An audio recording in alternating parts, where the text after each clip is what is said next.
How to change password on Facebook. Hello everyone, this is Sabrina here to help you today. So without any further ado, let's get right into the video.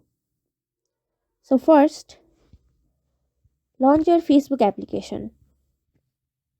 Then tap on your profile icon from your bottom top right corner. Now go to settings and privacy. Then go to settings. After that, scroll down and then what you will have to do is go to account center. Then you will see an option of password and security. Go over there.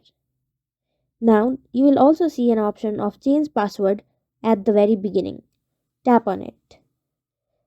Select Facebook and now enter your current password, then enter your new password, retype your new password and then simply tap on change password and your password will be changed. So that's it. Thank you for watching this video. Make sure to like, share and subscribe to our YouTube channel. If you got any questions, comment them down and I'll catch you in the next one.